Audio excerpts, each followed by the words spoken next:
Salut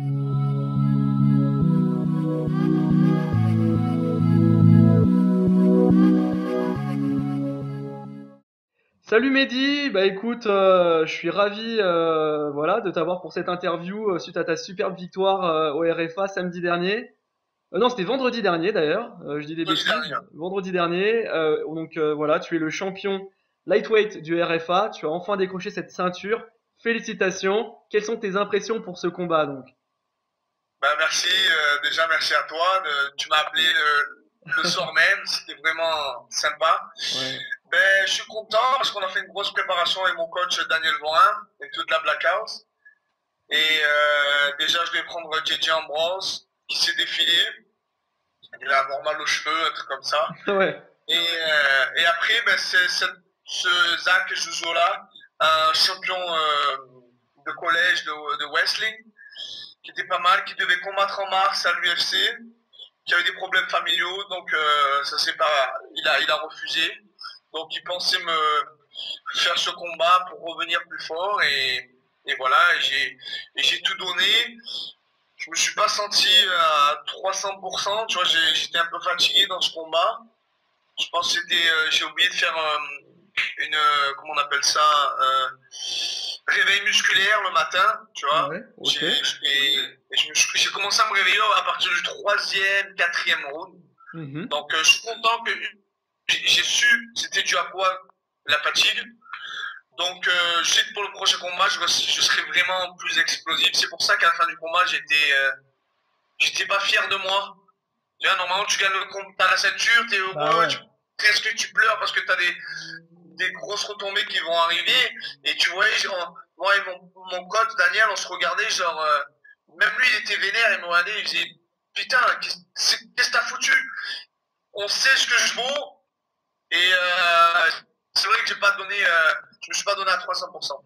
Bon, t'as quand même terminé le combat avant la limite. Un superbe coup de coude donc au quatrième round, donc qui a complètement assommé ton adversaire. T'as quand même terminé avec la manière. Ouais, c'est vrai, mais en fait, si t'as pas le physique, ben, tu compenses par ton reste de technique, tu vois. Ouais, Donc, ouais. je gardais ça. Bon, après, j'ai beaucoup utilisé le coup de coude. C'est ma spéciale. Je l'ai tenté des dizaines de fois durant le combat. Et bah, à la fin, grâce à Dieu, j'ai réussi à le toucher. C'était aussi ton premier combat en synchrone du coup. Premier combat en synchrone, ouais. Ouais, ça c'est pas facile à gérer aussi, j'imagine. Peut-être que c'était là-dedans, mais je pense que c'était le réveil musculaire que j'ai pas fait le matin. Non, je le fais tout le temps. Et là, je l'ai pas fait. J'étais endormi en fait. Ouais. Et, euh, et comme on avait 6 combattants de la Black House qui combattaient, t'avais Daniel qui s'occupait pas de moi. Normalement, il s'occupe de moi du début jusqu'à la fin. Et Ouais. là, jusqu'au Common Event, le combat avant moi, Daniel s'occupait déjà d'un autre mec de la Black House qui était dans l'autre vestiaire. Ok. Donc j'étais solo dans le vestiaire avec Jack Congo qui arrivait, il arrivait 10 minutes avant mon combat. Ok, bah tiens, justement, on va parler juste après ça de Tchèque. Aussi, pendant le combat, on a vu que tu balançais des gros low kicks sur la jambe arrière, du coup. Ça, c'était aussi une Ouais. stratégie que vous avez mis en place avec Daniel? Ben, en fait, notre stratégie, c'était lui casser la jambe de derrière Ouais. pour monter en high kick. En fait, j'aime bien cette feinte. De toute façon, tous mes KO, j'essaie de les. C'est sur une feinte en fait, c'est pas sur un gros frappé comme un bourrin et je touche, je touche. Non, c'est sur une feinte. Je voulais feinter la jambe arrière et d'un coup la monter. D'accord. Pas en genre de karatéka qui monte comme Tarek Safedi, Ouais. plus en regardant la jambe arrière et monter d'un coup. Je l'ai déjà D'accord. réussi pour mon premier combat en Californie. J'ai mis un gros KO et le mec est parti sur civière. Wow. Elle avait fonctionné. Et elle, j'ai essayé de la mettre en pratique durant le combat, mais j'avais pas d'explosion, donc ça n'a pas marché. Ouais, en tout cas, tu Donc, frappais très très fort, hein. ouais, ouais. Ah ouais. Mais c'était pas explosif comme j'ai l'habitude de faire. Ok, donc du coup aussi, on a pu voir que Cheikh Congo était aussi dans ton coin. Comment ça s'est passé justement là, tout ça avec lui. Tu l'as appelé, tu lui as dit Cheikh, j'aimerais bien que tu sois dans mon coin pour ce combat-là?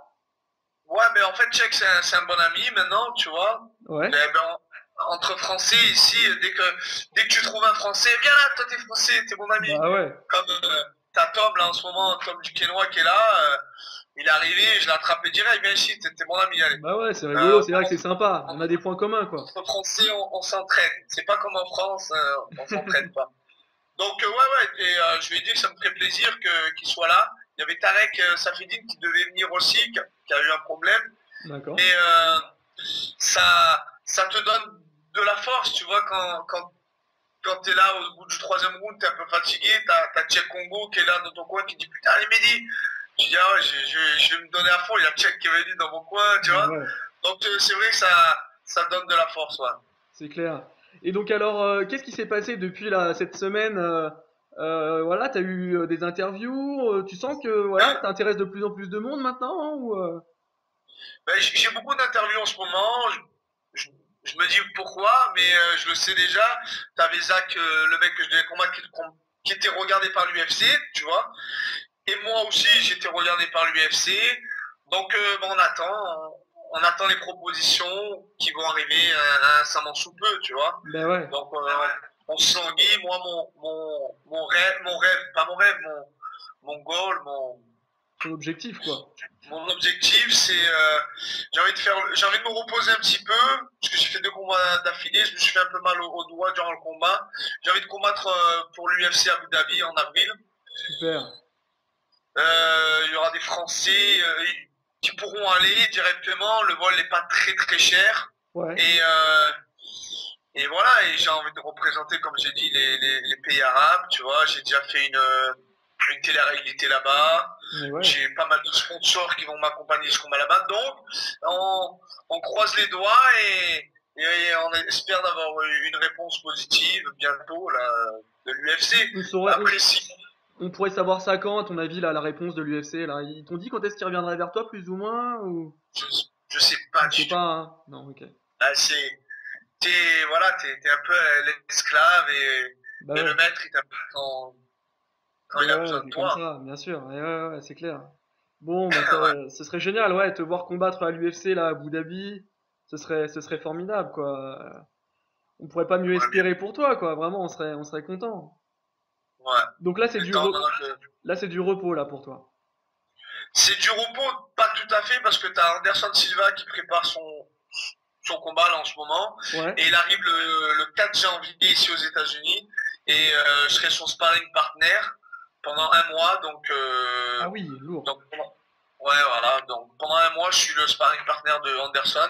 Donc c'est pour ça que je me, voilà, je me fixe là le combat d'Anderson Silva. Je pense pas 3 mois, tu vois, qui gagne ce combat par KO, par un gros coup de coude comme j'ai réussi à le faire. Ouais, Et donc là, voilà, l'objectif c'est cette victoire contre Nick Diaz d'accord.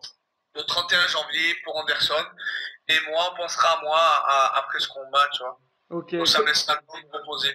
Et comment tu le sens, Anderson, là, du coup? Parce que là, en ce moment, il est au Brésil, c'est ça? Il fait une partie de sa préparation Il au est au Brésil? Brésil, il fait une belle préparation, euh, mais voilà, comme on lui a dit, il faut qu'il change de personnes qui l'entourent, en fait, tu vois. C'est toujours les mêmes, à lui dire non, t'es le king, t'es le king, t'es le king. Arrive un moment, il faut lui dire, t'es nul.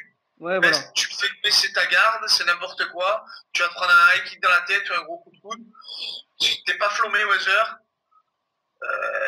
La boxe c'est différent, c'est un autre sport, tu vois. Donc Ouais, voilà, donc il faut un mec comme Daniel. Moi, je pense que je suis trop jeune pour qu'il m'écoute, tu vois. bien Parce que sûr. c'est un mec, voilà, c'est pas un mec comme Lyoto Machida qui est un peu humble, qui écoute tout le monde. Ouais. Lui, voilà, il a un niveau, donc il faut des mecs comme Daniel Vorin, des mecs vraiment hauts pour lui expliquer. Daniel lui explique que de temps en temps il fait n'importe quoi, donc voilà, il faut le recadrer. Et moi, je serai là pour lui envoyer des grosses droites, un gros sparring, tu vois, parce que je suis un des seuls mecs qui a pas peur d'Anderson durant le sparring, tu vois, ils sont D'accord. tous là, ils ont un peu peur de lui, donc des mecs très forts t'as des mecs comme Jacare, tout ça, qui mettent les gants avec lui, mais ils ont peur, ils ont l'appréhension, donc ils le font pas travailler, tu vois. Ok, Et moi, j'ai pas d'appréhension, j'y vais à 300%, et moi, je le fais travailler. C'est pour ça qu'il, pour ses derniers sparring, il va prendre que moi, en fait, en d'accord. tant que sparring partner, ouais. Tu penses qu'il va le mettre KO, Nick Diaz? Penser, ouais, j'espère. Si il écoute ce qu'on va lui dire avec Daniel, il peut le mettre KO sur un coup de genou ou un coup de coude. Ouais. Le même coup de coude que j'ai pu faire avec Zach, surtout que ils ont un peu le même style, tu vois. Ils ont un peu le même style, donc sur un clinch, un gros coup de coude et voilà. Ouais. Ouais, ce serait beau, hein, en tout cas, de revoir le retour triomphant de The Spider. On attend tout ça, hein. C'est vrai que là, le fait de rester sur ces deux échecs là face à Chris Weidman, on a besoin de le revoir gagner, quoi. On a besoin de voir tout ça, de le revoir triompher. Ouais, ouais. Non, je pense que il va revenir, il va le mettre KO. Je pense qu'il va le mettre KO. T'as pu voir le combat entre Anthony Pettis et Gilbert Melendez samedi dernier? Ouais, Petit, il m'a encore surpris, hein, mais il m'a surpris de son pied-point aussi. Ouais. Qu'est-ce qui t'a surpris là dans son pied-point, à Pettis? Il m'a surpris que c'était pas ça, tu vois. Il est bon, c'est un tueur à gage, mais euh, quand il a commencé à attaquer fort Melendez, il baissait un peu la garde. C'était pas un pied-point d'un d'un champion de pied-point, tu vois, d'un mec qui Ouais. a une expérience de pied-point. Donc, mais après, voilà, il a un sol, il a une lutte, donc il peut adapter tout ça. Mais il m'a surpris sur son pied-point, tu vois, sur son anglaise en fait, D'accord. sur son anglaise. Il a des bons kicks, tu vois, Ouais, mais ouais. sur son anglaise, c'était pas de la contre-attaque Ouais, vraiment, c'était pas précis, quoi. c'était pas vraiment précis, tu vois. Ok. D'accord. Bon, bah, tu te vois l'affronter un jour pour la ceinture?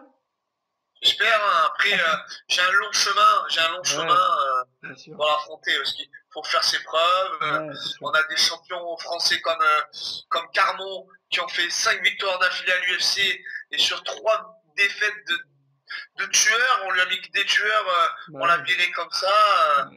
un peu sauvagement. Voilà, l'UFC c'est facile d'entrer, mais il faut rester après. Hein, moi, j'ai un long chemin maintenant. Bah Maintenant, ouais. je sais ce qui m'attend. Tu peux faire 2 victoires ou 3 victoires d'affilée et perdre et te vire comme un chien. Donc, non, maintenant, entraînement, j'ai un long chemin avant de me mettre ça en tête, tu vois. Bon, c'est cool. T'as la tête sur les épaules, c'est ça qui est bien. Ah, Et c'est ce qui fait que tu iras loin. j'espère aller loin. J'ai 29 ans maintenant. Ouais. Je compte arrêter aller à 36, 37, tu vois. Mhm. Donc, Anderson Silva est rentré à l'UFC à 31 ans. Il a été champion du cash range à 30 ans. Il est rentré à 31 et il est parti que sur des victoires. J'espère faire pareil et voilà, m'entraîner dur. Après, il faut s'entraîner, penser que l'entraînement. Et Et voilà, donc j'ai galéré beaucoup dans ce monde de MMA, Brésil, États-Unis.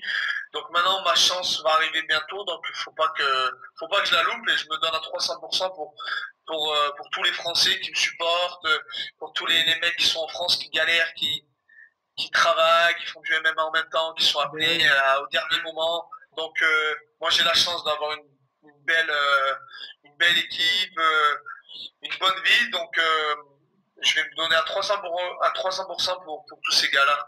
Bon, bah c'est génial. Bah, écoute, encore félicitations, Mehdi, hein, pour cette ceinture. C'est voilà un accomplissement, voilà, là d'avoir gagné cette ceinture du RFA. Tu auras d'autres ceintures à gagner, dont celle évidemment de l'UFC.